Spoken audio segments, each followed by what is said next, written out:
Why should I work on me before I worry about we?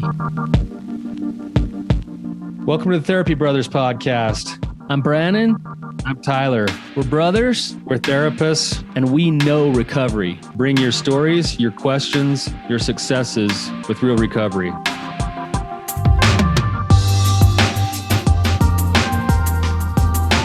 Hey, Tyler, you ready to have some hard conversations? Let's do it. Let the Therapy Brothers podcast begin. Brannon, how you doing, man? I'm okay. I've had this lingering thing, like I couldn't talk for a few days, and now it's just not going away. It takes so long. I think I just barely picked it up. We were down at family all weekend long. We had our aunt and uncle come home from an LDS church mission, so we got to go down and see everyone. It was like a little mini family reunion again. And I wonder if we turned it into a super spreader event. This time of year, I think everything's a super spreader event. It seems like everybody gets sick. I know my daughter's been sick for like 3 weeks, and then I just woke up this morning. So both of us have altered voices today. Yeah. So, it's kind of raspy and cool. So, yeah, nice. I don't know if it's cool. Yeah, I gotta say, down in Farron, they can make some Mexican food. Oh, that was good stuff. I mean, the tamales and the chili verde, and yeah, that was. It was like I felt like I was in Puebla or something. Like, holy cow! Yeah, it was good. It was great. Great weekend. Yeah. So, well, should we get into the topic at hand, Tyler? Yeah, this is something. This is something that's actually been pretty prominent. We were just talking about this, Brannon. For both of us, without realizing it, we've both been running into this topic quite a bit in our own practice. So we figured we might as well just do an episode on it. Yeah, I do this all the time, but I had a couple session recently where they came in and they were saying, we've done so much couples work. We've been to this intensive, and we've been to couples therapy for years, and we've done this. And as they're digging in this session, and I'm kind of, conceptualizing the case and analyzing what's going on, it's very apparent that individually, both of them are not very healthy human beings, emotionally and spiritually. And so, here they are telling me I've done all this work as a couple. And really their question to me was, what now, Brannon? Like, why isn't our couples work working? And to me, it's obvious to me as to why it's not working. They're actually shooting at the wrong target, and they have been for a long, long time. And they've spent a lot of time and a lot of money, trying to get something out of something that can't give it to them. Right. I know you've seen this a lot too, Tyler, right? Yeah, absolutely. And it's like, you can sense and feel the frustration in your clients because you see them putting in time and energy and effort and work and money into like trying to get things better. But I like what you said there, that sometimes it feels like that they're shooting at the wrong target for the station that they're at in their own process or their own recovery. And so that's where the frustration comes in, is because it's not that there's a lack of effort or even a lack of desire. It's a lack of putting the focus on the things that are actually maybe the most important in the space that you're currently in. But Tyler, one of the reasons why I think the focus gets put on the relationship is in some ways, what happens is it's a lot easier to put the focus on, in quotation marks, I say the relationship, but really what we're talking about is the other person. And even seemingly humble people can look like they're willing to do couples work and still be avoidant to doing their own individual work and take their own accountability for the process of healing, and waiting on their partner to make the changes that they need to make so that they can be happy as a couple. And if I can blame our strife and struggle and whatever on the relationship or on the partner, then I don't have to do that really deep, hard, sometimes brutal work on myself. The inward look, the inward wrestle that actually ends up usually creating the space for something new inside of my relationships. That's the hard Yeah. part. And so when you were saying like earlier that idea of the wrong target, I think there's several wrong targets that we shoot at that kind of are under the umbrella of relationship too soon. You know, one of them is Uh-huh. the addiction itself. If that addiction was just gone, then we'd be all better, Yeah, yeah, right? yeah. It's like, If I can well, get, that well, I've gotten sobriety. What the heck? yeah, exactly. Like Yeah. I'm sober. Like, why can't we like, well, you're sober, but have you changed all the things you use to protect your addiction? Do you still Are you honest? Are you empathetic? Are you shame resilient? A dry drunk still has an attachment disorder. Right, because it's all about attachment, right? And Yep. so or sometimes it's the other way around where the partner who doesn't have the addiction is going, as soon as they're sober, then it should be all better too. And it's like, actually, sobriety is a necessary piece, but that's not even what's going to go on in your marriage work afterwards. Like there's It going to is be a so, ton of work. we love sobriety, Tyler. It's great, right? We Yeah. love it. It's wonderful. It's great. And it is like so often the wrong target. It's so often way too emphasized, way too important. It's not the end all be all. It doesn't solve relationship problems. It's a step. It's important. It's but it is not the thing. It's not the thing to work on. Like That's right. when I say I don't mean to, not the thing to work on. You want to work on being sober. That's You need important. you need to work on being sober. But it's not the actual problem. It's not the actual thing that needs to be addressed. Yeah, for most people, it's the other deeper issues, all of those unhealthy characteristics that we've adopted to protect our addiction over the years, and all of those unhealthy sort of patterns in our lives that have caused us to not have the right kinds of secure, attachment in our relationships.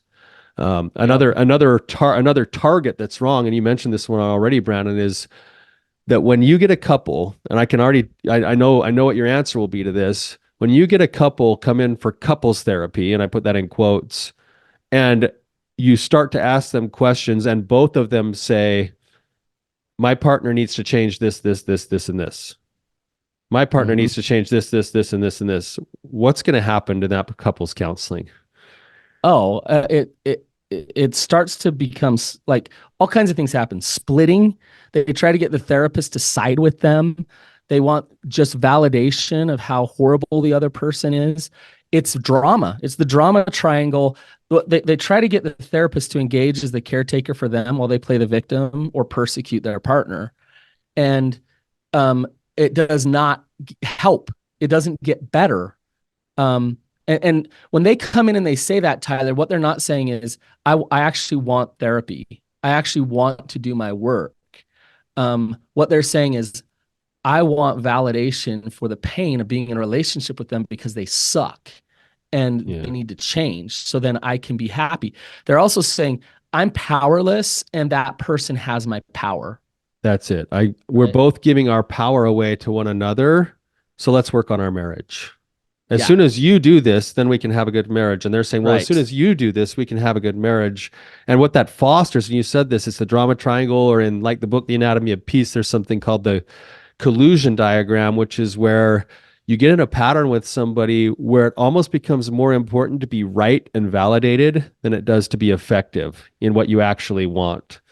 So a Yeah. couple comes in and they're telling you as the therapist, "Hey, we really want more connection in our relationship." But they're in the collusion diagram. What they're really saying is, as soon as my partner validates all of my pain and changes everything, then we'll have a good marriage. Yep.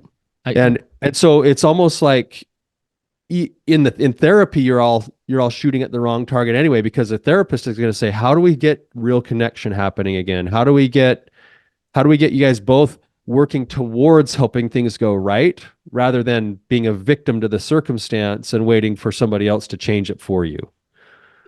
Tyler's interesting. I'm thinking about politics for a second here. Like, I'm on a text thread with two buddies, and they're on each end of the spectrum when it comes to politics, and it's interesting because it's like when COVID happened, the guy that hated Trump was like almost wanting people to die of COVID to make Trump look bad.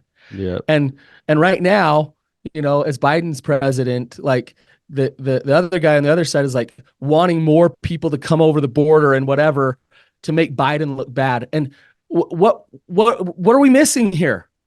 We're missing like the actual important thing. humanity. Yeah.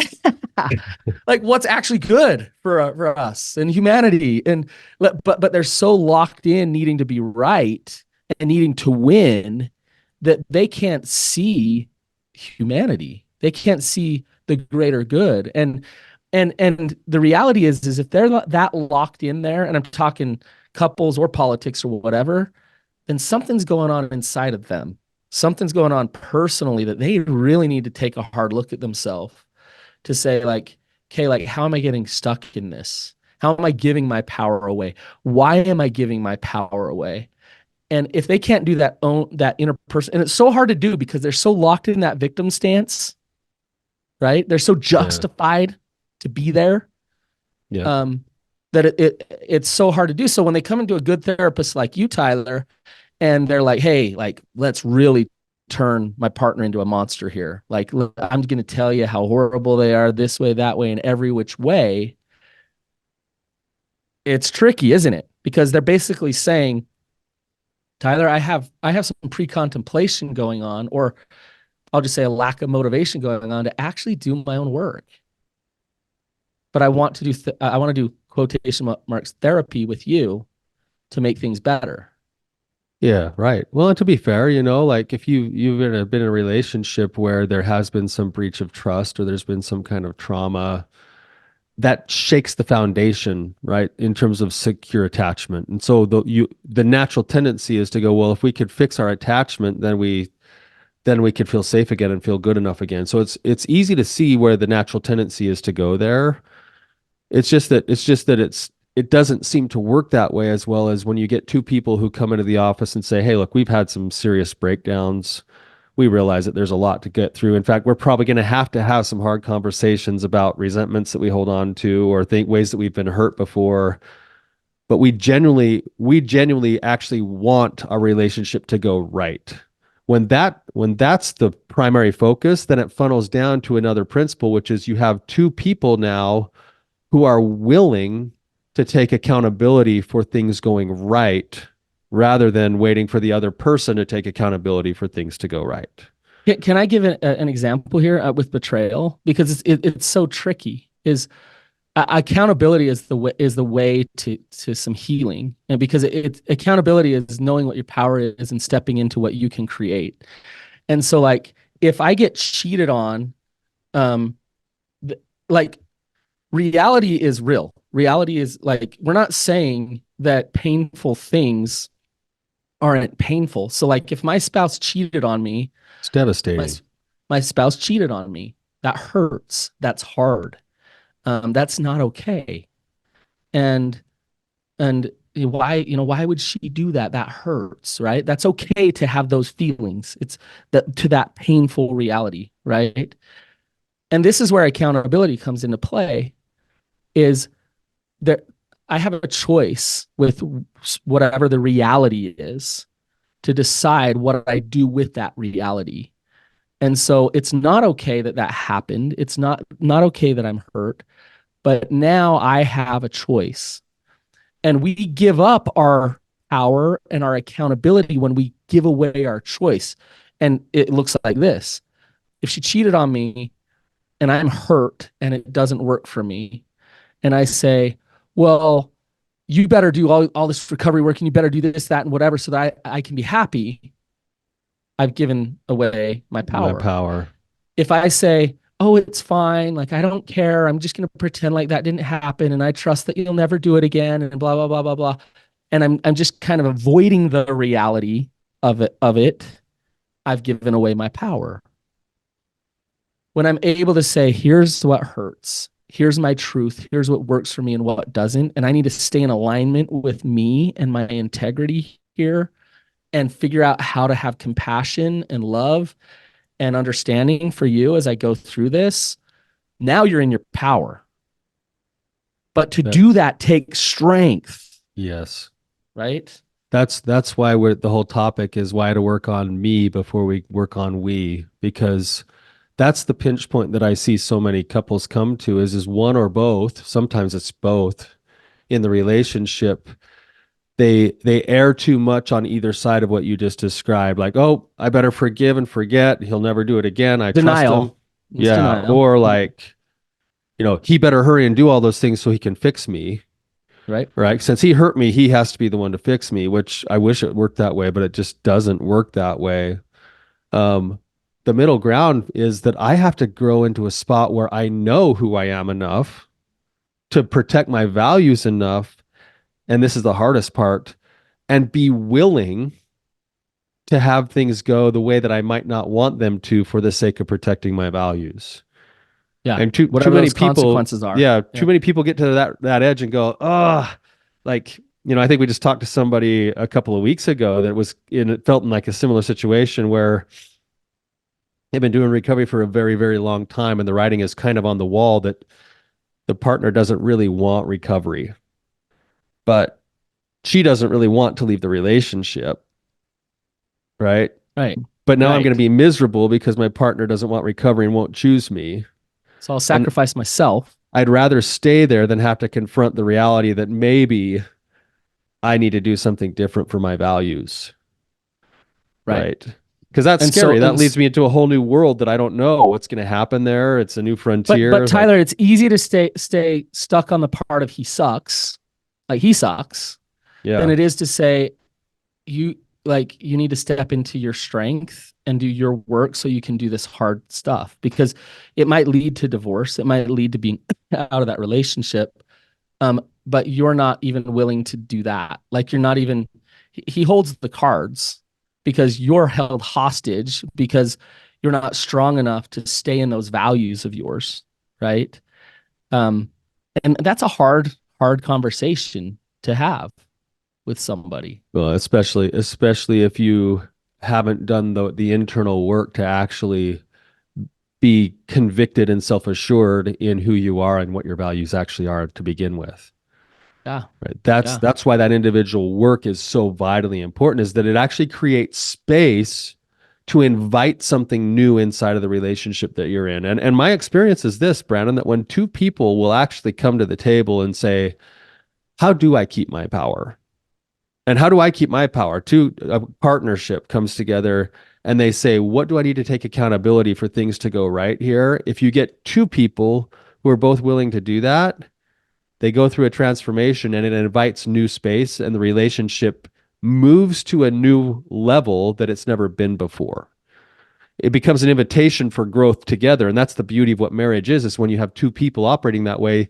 Most of the time, people's values overlap well enough that they can actually, if they'll actually own their own values, they can move forward They together. can be compatible. Yeah. Yeah, Not most all of the the time. time, Yeah. not all the time, but most of the time that happens to be the case, right? But But it takes an element of faith to actually do that, knowing that the other person may or may not end up doing their own side of their own work. Tyler, the equation is quite simple. I want to come back to what you just said there at the end about faith. The equation is quite simple. If I want intimacy and I want fulfillment in my relationship, then I need trust. Trust is built upon honesty. Honesty is authenticity. So if I'm selling out of fear and I'm manipulating a situation because I'm afraid and I can't show up honest in that relationship, then it stunts my ability to get deeper and more intimate in my relationship. If both partners can show up more authentic, both partners can know each other more, both partners can see each other more, connect deeper, and have better intimacy. So if fear is driving the show for me to be in this relationship and I'm manipulating all around me, I am absolutely not supporting that relationship. So the stronger I am to be authentic and step into my power and my integrity and my truths, the better chance I have to create a healthy relationship. A healthy relationship is a consequence or a result of two healthy people coming together and showing up interdependently and honestly in that relationship. Yeah, that's Right? really, yeah, really good. I need to, I want to make this kind of concrete with what you just said, Brandon, because what you just said, I think is like spot on, but I don't know that a lot of our listeners are actually going to hear what you said. So could I maybe just use an example or two of the principle you just said, and you can correct me if Yeah. I'm wrong, okay? So I'm sorry, I'm probably going to sneeze here in just a second. Oh, you're fine. I'm glad we do this remotely. Yeah, no kidding. That's the nice thing is when it's remote, you can still come into your own office and not get anybody else sick. Right. So, um, okay, so this principle, and here's a couple of ways that I see the principle. You're talking about honesty, and when people hear that, they're like, "Yeah, like if I'm the one who's done like the betraying, I'm seen as a liar, probably because I've had a pattern of hiding things, omitting things, not telling things. Like that's one part of honesty. But what you're really getting at, Brandon, with honesty is awareness of self Yeah. and owning self, Yeah. right? Deeper honesty is what I'm So talking about. so if I'm sitting, and here's a couple of ways that this goes, if I'm the one who's done the betraying, and I've got my partner who now I've hurt coming to me and saying, you need to do this and this and this and this and this for me to be all better. And some of those things line up with my values. And I go, yeah, of course I'm going to do those things. I'm going to work on those things. That's the kind of person I want to be. But then they throw in something else that's like, and I need you, and I also need you to make sure that every morning you you go down to Walmart for an hour with a sign on your chest that says I'm a cheater, right? Like if you say yes to that, you're dishonest Right. Right. because you wouldn't be helping the relationship because you'd be trying to please and yet going against your own value system, which means you wouldn't be trustworthy either, Right. right? Yep. And on the flip Yep. side, the other way that that works is like if you're the one who's been betrayed and you're saying like, um, it's totally okay, everything's fine, I forgive you, let's just move forward, don't leave me. Like you're not living with honesty either, You're which not means honest. you're going to hit a wall in your Yep. relationship. Or it might go the other way, which is the Cinderella stepmother syndrome of like do this and then this and then this and then this and then this and then you I think our one of our callers a couple of weeks ago and then you get a vasectomy and then you do this and then you do this and then you do this and then you do this and then maybe I'll lean back in and then maybe I'll trust Right. you. Right. Right. And then when you get to that point and they're still miserable, they're like, "Uh-oh, like why don't I trust him yet?" And it's like Because he's just being compliant. because he was He's not being compliant and he honest. wasn't honest and he wasn't boundaried, but you also weren't willing to take accountability to say, I have wounds inside that whether I like it or not, I have, I'm responsible to do the healing for those wounds. And maybe my partner can help me with that. But at the end of the day, whether it was fair or not, that's on me to have to figure that out. Right. And and when somebody does that, and I know this is hard. I know a lot of our people listening right now are hearing that and going, Tyler, oh, like that, I cringe over that. It's like, but freedom is on the other side of that. Freedom is on the Yes. other side of like, hey, I'm responsible to heal. And that might mean I have to be authentic with my partner. And yeah, I'm still going to say these things. When you do these things, it helps rebuild trust. Yes. Right. Right. But I'm still responsible for my own healing. Yep. Yep. Yeah, I want to give an example that goes along with this. So, and I think this is one, maybe I'll get extreme here a little bit, but maybe not. So like sex is a interesting one. Let's say there's a partner with high libido that wants to have sex every day. And let's say there's and married to a partner with low libido that wants to have sex every 2 weeks, right? Um, so you take a couple like this, and you can with sex, it's so vulnerable. There's so much intimacy there. I mean, so oftentimes it's called intimacy, but it's not. Sex is an intimacy. Here's the thing: is it okay for that person that wants to have sex every day to say that they want to have sex every day? Absolutely. It's Is it honest. is it okay for the person who doesn't want to have sex every day to say they don't want to have sex Absolutely. and It's honest. to actually not have sex? Yes. Okay, so the strength, really what we're looking for in it to have a really good relationship is strength. And the strength is on both ends of this honesty. It's I can hear, let's say I'm the low desire partner, right? I can hear you every day that you ask me to have sex, and I can see your humanity, and I can love you, and I cannot take that on and feel that guilt and sacrifice myself and let you have sex with me when really I don't want to have sex, right? So I can both hear you and understand where you're at, but I can both be honest with you about where I'm at and who I am. Do you see the strength that it takes? I can tolerate your discomfort. I'm strong enough that I can be authentic despite you being uncomfortable. And I can care about your discomfort and I Yeah. can stay authentic, right? Yes. Now there's all kinds of things that come in and undermine somebody being that strong. Their shame, their fear, their guilt, their shoulds come in and say, no, you better give in. You better sacrifice yourself here, sacrifice yourself there, not be honest here. And when you start to give in, it fractures yourself. It starts to wear you down, and then it destroys a healthy relationship. Right. That's right. Yeah. And that example, Brandon, the other way around of that is like if I'm the higher desire partner, if I try to kill my desire, or if I say, no, I don't have that desire, And pretend then it's not there. then I'm also being dishonest. And I need to be able to hold the discomfort of, hey, I can see my partner. I'm not going to judge my partner. I'm going to tell them they're broken or bad or wrong. But it's okay that I have the drive, and I'm okay to stay in the discomfort of not having sex every day, and I can still see you and love you. And I'm okay to have you maybe have your own wrestle with like feeling like, oh man, like yeah, you can have that wrestle, and I'm here for you, and I see that that's true, and I don't want to place it on you. I'm just being honest with you, Yeah. Yeah. right? Yes. The intimacy, Tyler, exists. And this is where people get it wrong.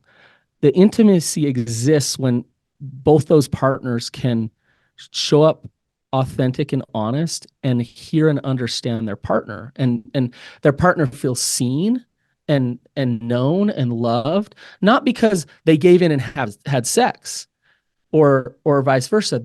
It's because, hey, like, I talk about who I am with my libido and my desires and who I am, and you talk about who you are, and I see you and I love you and I respect you and I honor you, but I can still be me. And when that space is there, that's where intimacy exists, right? And interestingly enough, that's also a big place where trust continues to grow and form itself too. It's Exactly. like if I like if my partner knows that she can trust me to have my drives, to be honest about those drives, to not need to consume her, and respect where she's at the same time and really work to understand her position. If I'm doing all of those things, like that's trust, trust, trust, Trust, trust. And if trust, she's doing the same thing love. back and saying, "Hey, I see you," like, and you're not bad because you're driven like that, I'm also not going to be able to engage the way that you'd want me to all the time for these reasons.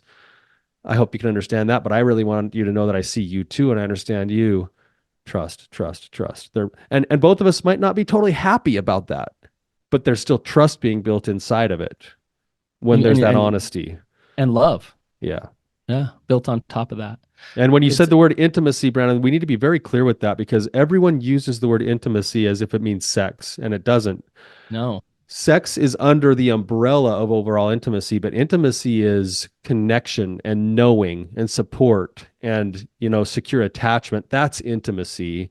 And sex is one avenue that has the potential to help build the overall umbrella of intimacy. So here's your definition right there, Tyler. And then a couple comes in and they're like, they suck, fix them. I'm not going to do my own work.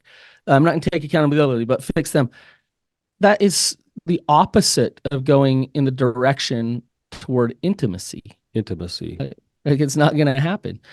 You use the word faith, Tyler, and I just want to bring that up because it I think it's critical, and it's not talked about enough in terms of doing our own work and creating healthy relationships. To be honest and authentic in a relationship requires some faith, because if I'm honest and I could get rejected, my partner could leave me. Then I'm gonna not be honest unless I have faith. And the faith is this, is that if I step into truth, then whatever's gonna happen that's supposed to happen is gonna happen. God loves me. And as long as I'm stepping into truth, God loves me. And if that's the case, then when my partner says, hey, you dirty, rotten scoundrel, I can say something honest back and know that she could leave me, she could bounce, and I'm okay. And she's less likely to bounce. She's less likely to leave me if I'm practicing that faith and surrender and acceptance than if I'm trying to manipulate her back into the relationship, right? That's right. Yeah, Yeah, that idea of faith, you attached a couple of the words to it, surrender and acceptance. That's part of what faith is faith says, okay, yeah, I hope that things turn out a certain way, and I'm going to work my very best towards that end, but I'm going to surrender the outcomes and I'm going to focus on the inputs. And as long as I maintain my integrity, whatever the outcomes are actually the best possible outcomes yeah, because I kept my integrity. Now that's yep, that's hard to wrap your head around. If I'm working towards saving a marriage, but deep inside I want to be connected, I want to be understood, I want to be seen, but I'm chasing down a marriage where I've got a partner who's chasing an addiction instead of working on a relationship with me, I'm in my lack of owning my own integrity and living with my sense of who I am, I'm wasting my time chasing down an outcome that will be far worse than if I stayed in my integrity, even if it meant having to end the relationship yes, and moving on to a new life inside of yep, my integrity where I would line myself up with somebody who did have a similar value system. yep. Right. I'm thinking of an episode we did just a little while back, and she was such a strong woman, and we were talking with her, and she's just like, well, I can't believe that I'm basically that I'm so stupid. Like I know this isn't my truth. I know I'm not stepping into my values and my truths. And and she was a strong woman, so for her that was hard to hear that Yeah. feedback that we were giving her. Do you remember this? Yep. I remember the Um, episode. and but the beauty of it, why I say she was a strong woman, Tyler, is because when you and I gave her that feedback, what did she do? She actually said, you guys, like, it's clicking for me. That's right. She heard it, Like she's like, I already know the answer. listened, Like I'm hearing the answer and I'm feeling the answer. right? So her integrity was right there, but she was sacrificing it. We just said, hey, like, this is what your truths are this, but you're acting this way. And she's like, yeah, I That's can see true. it. Yeah. Do you see the accountability there? Yep. And that gives her a chance. That actually gives her relationship a better chance of survival. 100%. I doubt it will survive. I hope it does, but it gives her relationship a much better chance. It does. And ultimately it gives her life in the long run, the big picture, it gives her life the best possible outcomes. Yep. Yep. So Tyler, if I was a client struggling in a marriage, and let's say I won't get into the details. The marriage is hard. It's just difficult. Things don't seem to be getting better. There's been addiction and betrayal and all that stuff going on. And I walk into your office, and I'm not even going to tell you what side I'm on of the fence with everything. And I walk into your office and I say, Tyler, just like I want things to get better. What do I do? What would you say? I would first spend a little bit of time just practicing some empathy and understanding and trying to really get to the core of what they're actually feeling. And I'd Okay. spend a little bit of time understanding and validating that. And then I would move into some questions with them about, given the situation that you're, Did I lose you, Tyler? what are you going to do to help keep that heart at peace towards them? Yeah, okay. And that's hard for someone to hear. You cut out there for just a second, but I caught the last end. What are you gonna do to do your work to make sure you can keep your heart at peace? That's a Towards the other hard thing to person, hear. Yeah. towards Um, helping things go right. Like, don't lose the forest from the trees. Like, you're in my office and you're wanting to have a better relationship. The best way to have a best relationship is for you to be an authentic and genuine person, right? And yep. an authentic, genuine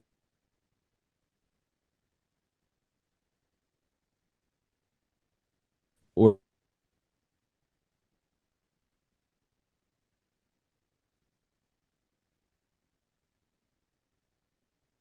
an equally sacred person to myself. And Tyler, I don't know if you're cutting out or I'm cutting out. but I can't hear you. to do to value both sides of that sacredness. I li- I got you started cutting out on me, and I don't know if it's from my end or your end. So I got like the last little bit of what you said. So I hope our audience got it. I do Um, too. I'd be happy to repeat if you feel like we need to. uh, um, I think they're probably getting the gist of it, right, Tyler? Like, Yeah. take ownership of your life. Create really, it's ultimately create love. No matter what your circumstance is that comes into your life, figure out how you can show up to create love. And you might have to do some deep soul searching work in order to create that love, especially when betrayal and things like that have happened in your life.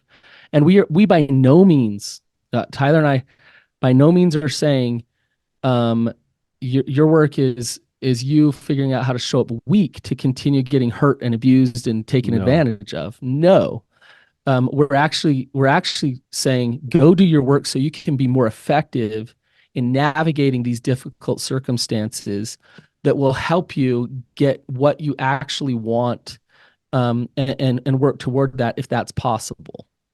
that's right. If I could just make it scriptural for just a second, Brannon, what you're saying is it goes along with that scripture that says, perfect love casteth out fear. So many of us are making relational decisions based from fear rather than from love. And the way that you get to perfect love, it goes along with that scripture in Matthew that says, thou shalt love the Lord thy God with all thy heart, might, mind, and strength. You have to know what those are to be able to love God that way. And then the Mm-hmm. second is like unto it, love thy neighbor as thyself, meaning your neighbor isn't better than you. You're not better than your neighbor. You're operating from a place of God's love because you know who you are. And when you know who you are, you're offering the best version of yourself to the people around you. And that might Mm-hmm. mean boundaries. Love might actually mean, I'm not going to let you keep hurting me this way. Right. But Tyler, how that looks, whatever the boundaries are, um, your own work leads to, like Tyler said, your heart at peace. And so I might have distance and boundaries and do whatever I need to do in a relationship. But ultimately, I'm accountable for how I show up in my heart toward others. And somebody can hurt me, they can manipulate me, they can abuse me, they can do all kinds of things. And it's still my work and my responsibility to figure out how to get my heart at peace. Um, and as I do that work, I'll be strengthened. I'll become stronger. I'll know how to love more. I'll know myself better. Um, and so that's on us, right? That's right. So That's right. It's a good conversation today, Brannon. Thanks for sharing. I hope it makes sense. For those of you listeners who are here with us, thank you for being here. Hopefully, this is helpful for you. We're so grateful that you're a part of our lives and that you're willing to share yourselves the way that you do with us. And if this is helpful to any of you, please share it with those people in your life that it might be impactful for as well. And until next time, you guys keep on keeping on. see ya.